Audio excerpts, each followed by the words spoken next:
بھائیوں، سماج اگر آج بگڑا ہے، سماج اگر آج تباہ ہوا ہے تو صرف یہ نئی نسل سے تباہ نہیں ہوا ہے، اس میں بہت حد تک ہمارے بزرگ حضرات بھی ذمہ دار ہیں، اس میں لڑکوں کی مائیں بھی ذمہ دار ہیں، اس میں لڑکوں کے باپ بھی ذمہ دار ہیں، اس میں گارجین بھی ذمہ دار ہیں۔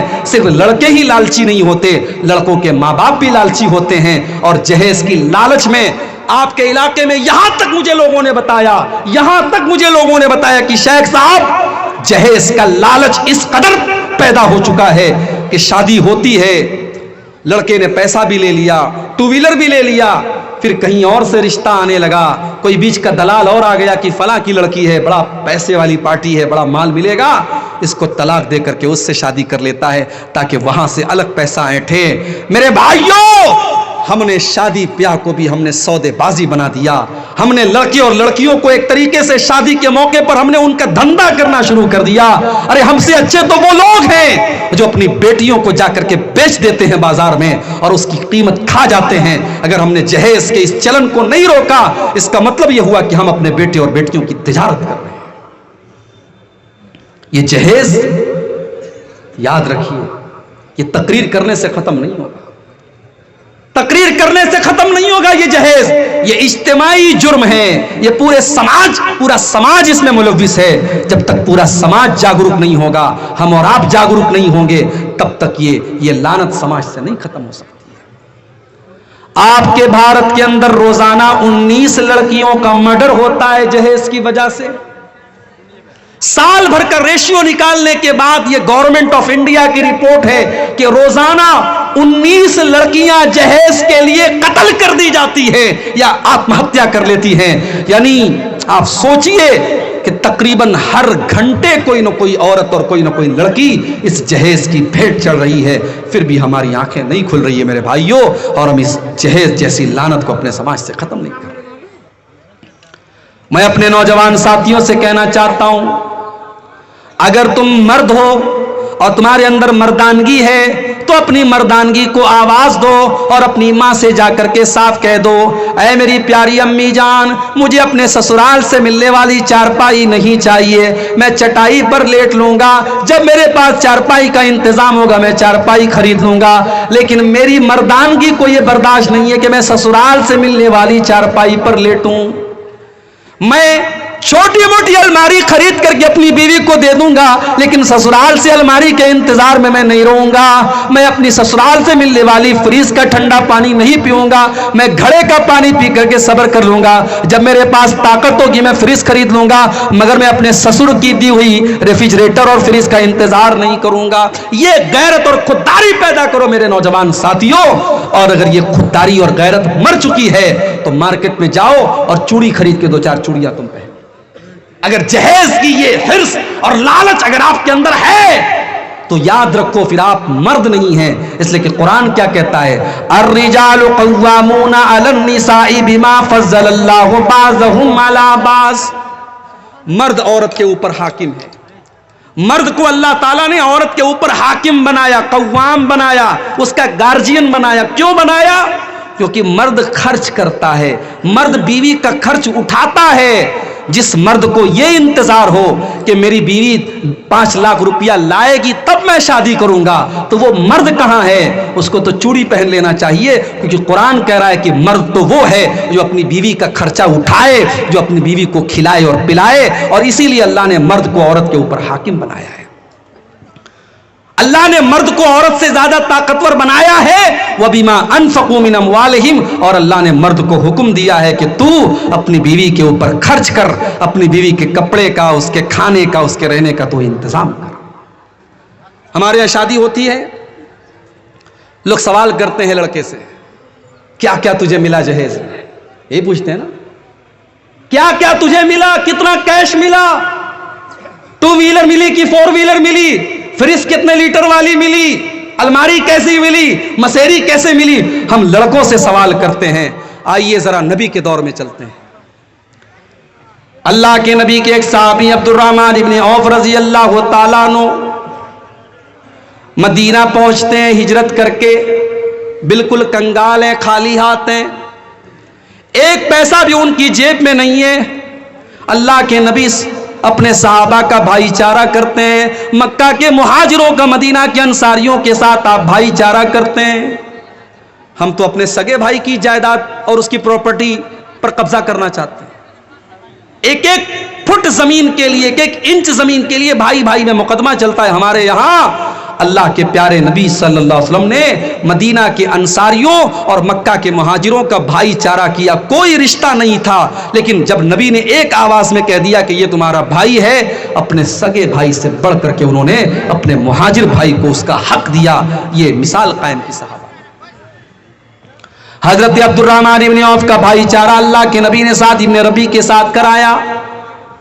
سعد ابن ربیع آتے ہیں، اے عبد الرحمن میرے پیارے بھائی، یہ میرا مال ہے، یہ میری پراپرٹی ہے، میرا کھجوروں کا باغ ہے۔ اے عبد الرحمن آ جاؤ، اقسم لک نصفین، میں اپنے مال کے 2 حصے کر دیتا ہوں، آدھا تمہیں دے دیتا ہوں، آدھا میں لے لیتا ہوں۔ اے عبد الرحمن تم اس شہر میں نئے آئے ہو، تمہاری شادی ہونا بھی مشکل ہے، تمہیں رشتہ ملنا بھی مشکل ہے، تمہارے پاس روپیہ پیسہ کا انتظام نہیں ہے۔ اے عبد الرحمن میری 4 بیویاں ہیں، تم کسی بیوی کو دیکھ لو، اگر وہ تمہیں پسند آ جائے میں طلاق دے دیتا ہوں، عدت گزارنے کے بعد میری بیوی تم سے نکاح کر لے گی، تمہارا گھر بھی بس جائے گا، میں گھر بھی دے دیتا ہوں، زمین جائیداد بھی دے دیتا ہوں، پراپرٹی بھی دے دیتا ہوں، اور میں تمہاری شادی کا انتظام بھی کر دیتا ہوں۔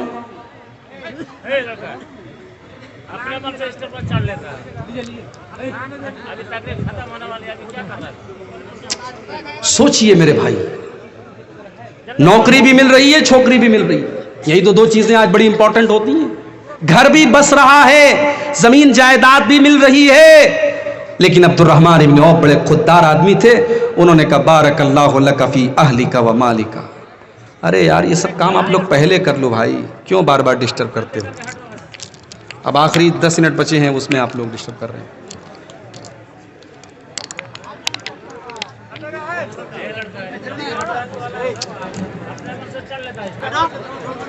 جاؤ بھائی جاؤ جاؤ، چھوڑو اس کو، جانے دو۔ عبد الرحمن ابن عوف رضی اللہ تعالیٰ عنہ خوددار آدمی تھے۔ ہم اور آپ ہوتے تو فری میں مل رہا ہے، جو فری میں ملتا ہے اس کو کون چھوڑتا ہے؟ عبد الرحمن ابن عوف کہتے کہ میرے بھائی اللہ تیرے مال میں برکت دے، تیرے پریوار میں برکت دے، مجھے تیری بیوی سے شادی نہیں کرنا، مجھے تیرا گھر مکان نہیں چاہیے، مجھے تیرا مال نہیں چاہیے، میں خوددار آدمی ہوں، میں بزنس مین آدمی ہوں، مجھے تم بزنس کرنے کا راستہ بتاؤ، مجھے بازار کا راستہ بتاؤ، مارکیٹ کا پتہ بتاؤ مجھے۔ مارکیٹ کا پتہ بتایا گیا۔ عبد الرحمن ابن عوف رضی اللہ تعالیٰ عنہ نے پنیر کا اور گھی کا کاروبار شروع کیا، اور کچھ ہی دنوں میں اللہ نے اتنی برکت دی کہ عبد الرحمن ابن عوف نے بہت پیسہ کمایا اور شادی بھی کر لی۔ ایک دن اللہ کے نبی سے ملاقات ہوئی، اللہ کے نبی صلی اللہ علیہ وسلم نے دیکھا ان کے کپڑے پر زردی لگی ہے۔ اس زمانے میں عورتیں خوشبو لگاتی تھی شادی کے موقع پر جو زرد رنگ کی ہوتی تھی۔ اللہ کے نبی سمجھ گئے کہ عبد الرحمن نے شادی کی ہے۔ اچھا شادی کر لی، نبی کو انوائٹ نہیں کیا۔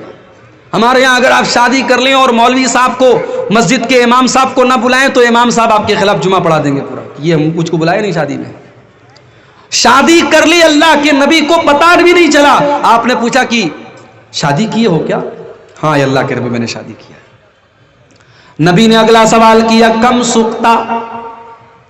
غور کرو، اللہ کے نبی نے یہ نہیں پوچھا کہ اے عبد الرحمن تم کو جہیز میں کیا کیا ملا، آپ نے پوچھا کم سکتا تم نے اپنی بیوی کو مہر میں کیا دیا، مہر میں تم نے کیا دیا؟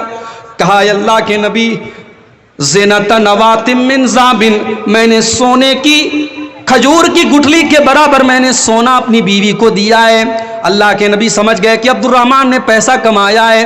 آپ نے فرمایا اولم ولو بشاتم، اے عبد الرحمن تم جلدی سے ولیمہ کر کے ہم کو دعوت کھلاؤ، اگر بکری کا ولیمہ کر سکتے ہو تو بکری کا ولیمہ کر لو۔ ہمارے یہاں ولیمہ میں بھی بڑی فضول خرچی ہوتی ہے۔ جو بڑے بڑے کروڑ پتی لوگ ہیں پورے علاقے کے بڑے بڑے چودھری اور بڑے بڑے پردھان اور بڑے بڑے نیتاؤں کو بلاتے ہیں، ان کے پڑوس میں غریب آدمی ہیں، اس غریب کو وہ نہیں بلاتے ہیں، اور پورے گاؤں کے بڑے بڑے کروڑ پتیوں کو بلاتے ہیں۔ میرے پیارے بھائیوں، اللہ کے نبی نے اس کو سب سے برا ولیمہ کہا ہے، شر الطعام طعام الولیمہ۔ اللہ کے نبی فرماتے ہیں سب سے برا کھانا اس ولیمہ کا کھانا ہے جہاں غریبوں کو چھوڑ دیا جائے اور امیروں کو بلایا جائے۔ اگر آپ کے رشتہ داروں میں، آپ کے خاندان میں، آپ کے اڑوس پڑوس میں اگر غریب لوگ بھی ہیں تو آپ جب ولیمہ کی دعوت کریں تو ان کو کھلائیں اور ایک حساب سے آپ ولیمہ کریں۔ ضروری نہیں ہے کہ آپ، ابھی میں کشمیر گیا تھا پچھلے سال، کشمیر میں لوگوں نے مجھے بتایا کہ شادی کے موقع پر 17 ٹائپ کے 18 ٹائپ کے وہاں شادی کے موقع پر گوشت بنتے ہیں، 18 طریقے کے الگ الگ۔ آپ کے تو سیمانچل میں تو گوشت کا مطلب صرف گوشت ہوتا ہے، اس میں مرچا ڈال دیا، مسالہ ڈال دیا، تیل ڈال دیا، ڈھیر سارا جھول ڈال دیا، ہو گیا گوشت ہو گیا۔ ہمارے یہاں تو قیمہ نہیں ہے، کباب نہیں ہے، کوفتہ نہیں ہے، لیکن کشمیر میں 18 ٹائپ کے گوشت بنتے ہیں۔ حیدرآباد میں کم سے کم 5 طریقے کی بریانی ہوتی ہے، 10 طریقے کا سالن ہوتا ہے۔ غریب آدمی بیچارہ وہ اس رسم و رواج کے بندھن میں بندھ جاتا ہے۔ میرے پیارے ساتھیوں، ان رسم و رواج سے اپنی گردنوں کو آزاد کرو، اپنے آپ کو آزاد کرو۔ ہمارے نبی ہم کو رسم و رواج کے بندھنوں سے آزاد کرنے کے لیے آئے تھے۔ اللہ نے قرآن میں سورہ اعراف کی آیت نمبر 157 میں فرمایا، الذین یتبعون الرسول النبی الامی الذی یجدونہ مکتوبا عندہم فی التوراۃ والانجیل۔ میرے نبی کا تذکرہ تم کو تورات میں بھی ملے گا، تم کو انجیل میں بھی ملے گا، تم کو تمام آسمانی کتابوں میں ملے گا۔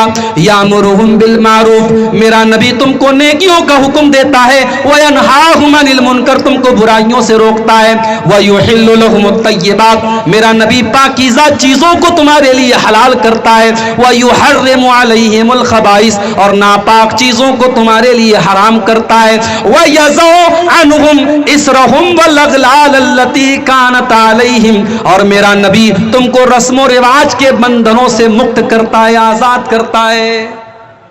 اللہ کے نبی ہمیں رسم و رواج کے بندھنوں سے آزاد کرنے کے لیے آئے تھے۔ 1400 سال پہلے عرب کی دھرتی پر جب لڑکی پیدا ہوتی تھی، اس لڑکی کو بھی لوگ کلنک مانتے تھے اور اس لڑکی کو زندہ زمین میں جا کر کے گاڑ دیتے تھے۔ قرآن کریم میں اللہ نے نقشہ کھینچا، وَإِذَا بُشِّرَ أَحَدُهُمْ بِالْأُنثىٰ، جب ان کے گھر میں لڑکی کی پیدائش ہوتی ہے، ظَلَّ وَجْهُهُ مُسْوَدًّا وَهُوَ كَظِيمٌ، لڑکی کے باپ کا چہرہ کالا پڑ جاتا ہے، يَتَوَارَىٰ مِنَ الْقَوْمِ مِنْ سُوءِ مَا بُشِّرَ بِهِ، لڑکی کا باپ اپنا چہرہ اپنی قوم کو نہیں دکھاتا ہے، أَيُمْسِكُهُ عَلَىٰ هُونٍ أَمْ يَدُسُّهُ فِي التُّرَابِ، اس کے سامنے صرف 2 راستے ہوتے ہیں، یا تو اگر لڑکی کی پرورش کرے گا تو سماج میں اس کو ذلت سہنی پڑے گی، اور دوسرا راستہ یہ کہ اپنے ہی ہاتھوں سے اپنی بیٹی کو زمین کے اندر گاڑ دے۔ اللہ فرماتا ہے، الا ساء ما یحکمون، او لوگو تم کتنی ناانصافی کرتے ہو، تم لڑکیوں کے اوپر کتنا بڑا ظلم کرتے ہو۔ میرے نبی نے اس رسم کو ختم کیا اور دنیا کو بتایا کہ لڑکی بوجھ نہیں ہے، لڑکی رحمت ہے۔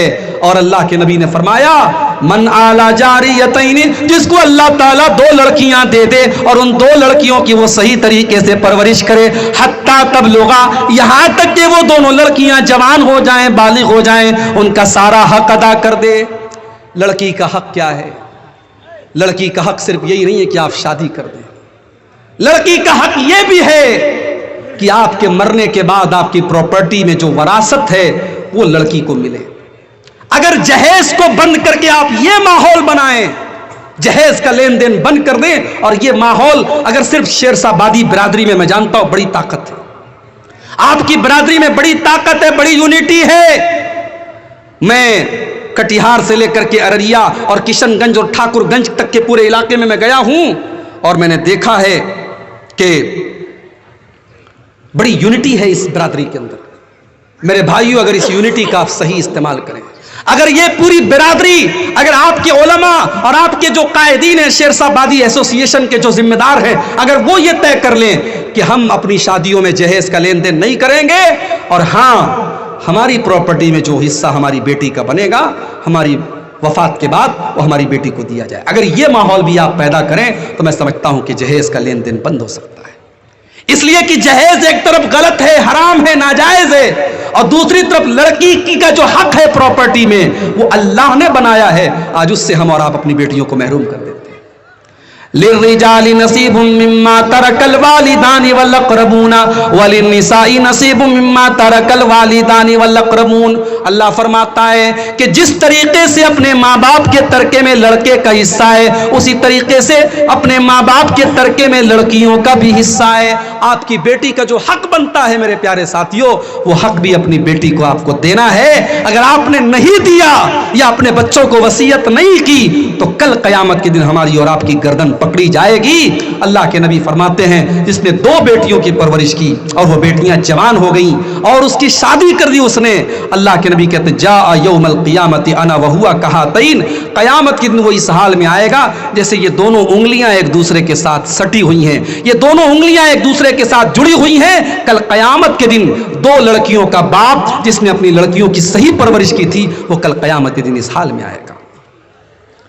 یہ 2 سوال آیا ہے، جہیز کی رقم سے نکاح کرنا اور مہر دینا کیسا ہے؟ ظاہر ہے مہر دینا شوہر کا حق ہے اور وہ اس سے رقم لے کر کے دے رہا ہے، تو اب شرعی اعتبار سے ہم یہ تو نہیں کہہ سکتے کہ یہ حرام اور ناجائز ہے۔ بھئی لڑکے کی شادی ہوئی، لڑکا کسی سے قرضہ لے کر کے بھی مہر دے سکتا ہے، مگر یہاں آپ نے جو حق آپ کا تھا وہ آپ لڑکی والوں سے لے رہے ہیں، اس لیے یہ بالکل غلط ہے۔ آپ کی ذمہ داری تھی کہ آپ مہر کا انتظام کرتے، آپ نے لڑکی والوں سے ہی لے کر کے اس کو مہر دے دیا، تو آپ نے مہر دیا کا آپ نے تو انہی کا پیسہ انہی کو لوٹا دیا۔ اس لیے یہ بالکل غلط رسم ہے، اس کو آپ ختم کریں، یہ بالکل ظلم ہے اور نکاح کے مقصد کے خلاف ہے۔ نکاح میں مہر کی جو ذمہ داری ہے وہ مرد کی بنائی گئی۔ اگر نکاح غلط ہے اور مہر بھی ادا نہ ہوا تو پھر وہ رشتہ کیسا رہے گا؟ دیکھیے مہر تو ادا ہو جائے گا، لیکن یہ چیز غلط ہے۔ لڑکے کو چاہیے کہ وہ مہر کی جو رقم اس نے دی ہے وہ چونکہ اس نے اپنی جیب سے نہیں دی ہے، لڑکی والوں سے لے کر کے دی ہے، اس کو چاہیے کہ وہ جلد سے جلد انتظام کر کے اپنے پیسے سے اور اپنی کمائی سے اپنی بیوی کو مہر دے تاکہ اس کا مہر صحیح طریقے سے ادا ہو۔ لیکن چونکہ مہر کے معاملے میں بڑی گنجائش ہے، مہر روپیہ پیسہ کے ذریعے بھی ہو سکتا ہے، مہر سونے چاندی کے زیور کے ذریعے بھی ہو سکتا ہے۔ ایسا بھی ہوا ہے کہ ایک صحابی کو قرآن کی صورتیں یاد تھی، انہوں نے اس شرط پر اللہ کے نبی نے ان کا نکاح کر دیا کہ تم قرآن کی یہ صورتیں اپنی بیوی کو سکھا دینا۔ انہوں نے اپنی بیوی کو قرآن سکھا دیا اور وہ قرآن کا سکھانا ہی ان کا مہر بن گیا۔ ام سلیم رضی اللہ تعالیٰ عنہا کا نکاح حضرت ابو طلحہ کے ساتھ ہوا اور ان کے نکاح کا مہر یہ تھا، ام سلیم نے کہا اگر آپ اسلام قبول کر لیں اور مسلمان ہو جائیں تو مجھے الگ سے کوئی مہر نہیں چاہیے، آپ کا اسلام قبول کر لینا ہی میرا مہر بن جائے گا۔ تو مہر کے معاملے میں گنجائش ہے، مہر میں بہت ساری چیزیں ہو سکتی ہیں۔ اگر کسی جگہ ایسا ہوا ہے کہ لڑکی والوں سے پیسہ لے کر کے مہر دیا گیا ہے تو شوہر کو چاہیے ایز سون ایز پاسبل، جتنا جلدی ممکن ہو مہر کی رقم کا انتظام کرے اور بیوی کو مہر دے۔ تو میرے بھائیوں، یہ جو جہیز کی رسم ہے اس کو اگر ہم نے بند نہیں کیا تو اس کے ذمہ دار ہم سب مانے جائیں گے، پورا سماج مانا جائے گا۔ بنی اسرائیل کے اوپر لعنت کی گئی اسی لیے کانوا لا یتناہون عن منکر فعلوہ، جب بنی اسرائیل کے بیچ میں کوئی غلط کام ہوتا تھا وہ ایک دوسرے کو منع نہیں کرتے تھے۔ میں کہتا ہوں علماء طے کر لیں، ہم نکاح نہیں پڑھائیں گے۔ علماء طے کر لیں، اگر جمعیت یہ طے کر لیتی ہے میں فلاں مدرسے کو توسیع نہیں دوں گی اور وہ نہیں دیتے تو مدرسے والے پریشان ہوتے کہ نہیں ہوتے؟ علماء طے کر لیں، آپ کے شیرشاہ آبادی کو علماء طے کر لیں ہم نکاح نہیں پڑھائیں گے جہاں جہیز کا لین دین ہو۔ ایک زمانہ تھا ہمارے بنارس میں بھی شادی بیاہ میں ڈھول تاشے بجتے تھے، بارات نکلتی تھی ڈھول بجتا تھا، ناچ گانا ہوتا تھا مسلمانوں کے درمیان۔ اس زمانے میں علماء نے مل کر کے فتویٰ دیا یہ حرام ہے اور ہم نکاح نہیں پڑھائیں گے۔ علماء نے ایکشن لیا اور آج بنارس سے وہ لعنت ختم ہو گئی۔ میرے پیارے ساتھی، آپ کی برادری سے بھی جہیز کی یہ لعنت ختم ہو سکتی ہے۔ میرے بھائیوں، وہ آدمی جو اپنی جوان بیٹی آپ کو دے رہا ہے اس کے دل پر کیا گزر رہی کبھی سوچا ہے آپ نے؟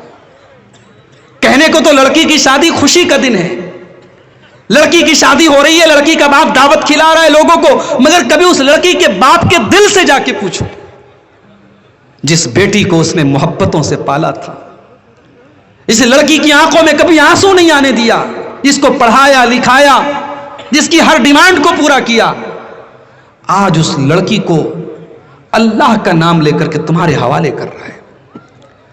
ایک کلمے کی بنیاد پر، ایک نکاح کی بنیاد پر اس لڑکی کو تمہارے حوالے کر رہا ہے، اور تم اتنے بڑے بے غیرت ہو کہ اس لڑکی کے باپ سے تم جہیز کی ڈیمانڈ کرو۔ وہ بیچارہ اپنا گھر مکان بیچ کے، اپنا خون بیچ کے تمہیں جہیز دے۔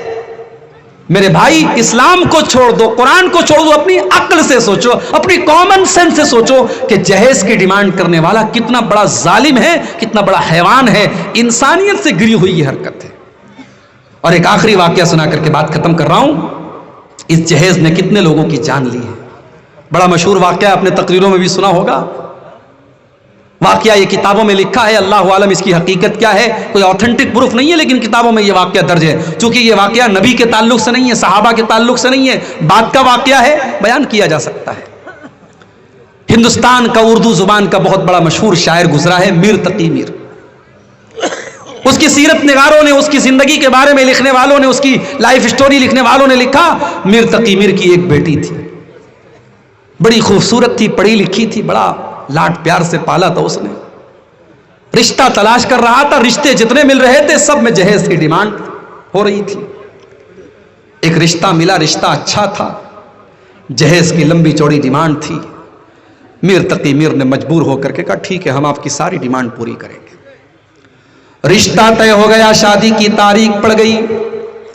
میر تقی میر گھر آیا، اپنی بیٹی کے جہیز کی لسٹ اس کے ہاتھ میں ہے، وہ سوچ رہا ہے کہ اپنی بیٹی کے جہیز کی ڈیمانڈ میں کیسے پوری کروں، میرے پاس تو اتنی دولت نہیں، میں تو شاعر آدمی ہوں، میرے پاس تو انکم کا کوئی سورس بھی نہیں ہے۔ اس نے اپنے گھر کو بیچ دیا، اس نے کہا میری ایک ہی بیٹی ہے، اس کی شادی ہو جائے گی، میں کرائے کے مکان میں رہ لوں گا، میں کہیں بھی رہ لوں گا، میں اپنے مکان کو بیچ کر کے اپنی بیٹی کی خوشیوں کو خرید لیتا ہوں۔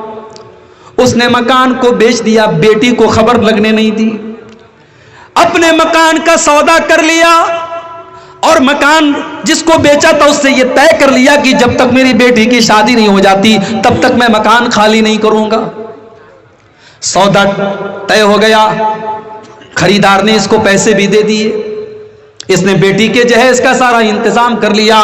شادی کی تاریخ آ گئی، شادی کی تاریخ آ گئی، اور میر تقی میر کی بیٹی دلہن بنا دی گئی، سجا دی گئی، سنوار دی گئی، زیب و زینت اس کی کر دی گئی۔ لیکن شادی کے دن میر تقی میر کی بیٹی کو بھنک لگ گئی کہ میرے باپ نے میری خوشیوں کے لیے اپنے آشیانے کو بیچ ڈالا، اپنے گھر کو بیچ ڈالا، اپنے گھر کو سودا کر لیا۔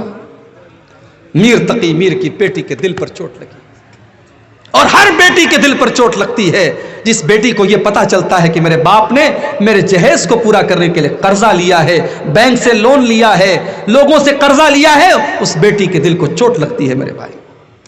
کبھی کبھی وہ بیٹی سوچتی ہے کہ میں اتنی بڑی بوجھ بن گئی اپنے باپ کے لیے، میرا باپ میری خوشی کے لیے قرضہ لے رہا ہے، لون لے رہا ہے بینک سے۔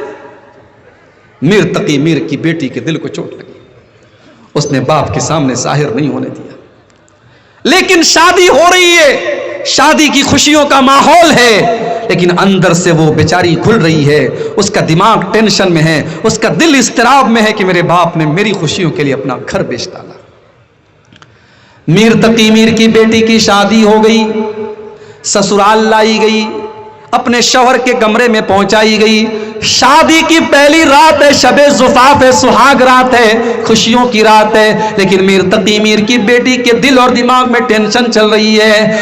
اس کا شوہر جب اس سے ملنے کے لیے آتا ہے، دیکھتا ہے میری بیوی کی آنکھوں میں آنسو ہے، پوچھتا ہے کیا بات ہے؟ میر تقی میر کی بیٹی کہتی ہے کہ آپ کے گھر والوں کی ڈیمانڈ کو پورا کرنے کے لیے میرے باپ نے اپنا مکان بیچ ڈالا تھا۔ اور اتنا کہتے کہتے وہ رونے لگی، اور اس کے دل کو ایسا صدمہ لگا، میر تقی میر کی بیٹی کا ہارٹ اٹیک ہو گیا، اس کے دل کی حرکت رک گئی، اور آن دا اسپاٹ اس کا انتقال ہو گیا، مر گئی۔ وہ شادی کی پہلی رات مر گئی۔ صبح ہوئی، میر تقی میر کو خبر ملی بیٹی کا ہارٹ اٹیک ہو گیا، انتقال ہو گیا۔ بھاگا بھاگا آیا، بیٹی کے سسرال پہنچا، سامنے بیٹی کی لاش کو کفنایا گیا ہے، اور اس کی خوبصورت بیٹی آج کفن کے سفید کپڑے میں ملبوس لپٹی ہوئی رکھی ہوئی ہے۔ میر تقی میر شاعر تھا، شاعری کی زبان میں باتیں کرتا تھا، اس کے دل کا درد شاعری کی زبان میں نکلا۔